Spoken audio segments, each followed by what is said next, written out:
Use the correct example of complex sentence. Complex sentence की दुरुस्त example क्या है? कम्प्लेक्स सेंटेंस क्या होता है? हमारे पास 3-4 तरह के सेंटेंस होते हैं। एक होता है सिंपल सेंटेंस। सिंपल सेंटेंस वो होता है कि जिसमें सब्जेक्ट होता है, उसके बाद वर्ब होता है, उसके बाद ऑब्जेक्ट वगैरह होता है। यानी ऐसा सेंटेंस कि जिसमें एक ही इंडिपेंडेंट क्लॉज हो, उसको हम सिंपल सेंटेंस कहते हैं। एक हमारे पास टाइप होती है कंपाउंड सेंटेंस। ऐसा सेंटेंस के जिसमें एक जो है वो इंडिपेंडेंट क्लॉज हो और दूसरी भी इंडिपेंडेंट क्लॉज हो। और एक तीसरी किस्म है कम्प्लेक्स सेंटेंस के ऐसा सेंटेंस के जिसमें एक क्लॉज डिपेंडेंट हो और दूसरी इंडिपेंडेंट हो। तो हमने यहाँ पर कम्प्लेक्स ही ढूंढना है।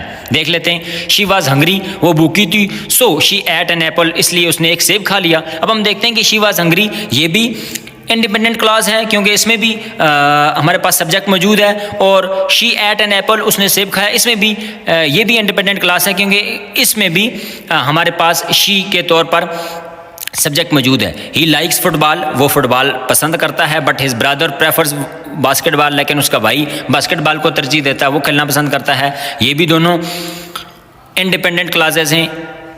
द सन सेट, सूरज ग्रूब हो गया, एंड द स्टार्स अपीयर, और सितारे ज़ाहिर हो गए, नमूदार हो गए। ये भी दोनों इंडिपेंडेंट क्लॉज हैं, इसलिए ये कंपाउंड सेंटेंस हैं तीनों के तीनों। चौथा ऑप्शन डी वाला देख लेते हैं। ऑल्दो इट वाज रेनिंग, अगरचे बारिश हो रही थी, ये इंडिपेंडेंट ये डिपेंडेंट क्लॉज है।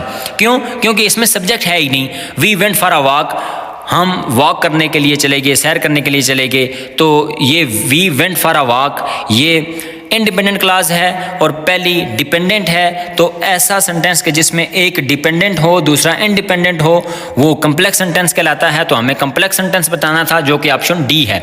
ऑप्शन ए, बी, सी ये कंपाउंड सेंटेंसेस हैं। 8वां है विच sentence has an explicit meaning. In sentence